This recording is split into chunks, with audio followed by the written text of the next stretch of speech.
Hey guys, welcome back to the channel. In today's video, I'll be showing you how to transfer Exodus wallet to another device in just a few simple steps. So let's get started.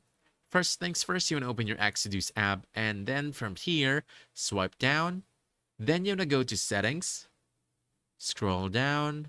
Then you want to choose sync devices. Then you want to choose mobile or tablet. From there, you will generate your QR code. So again, please keep in mind, don't share that QR code with anyone. That is the link to your account. All right.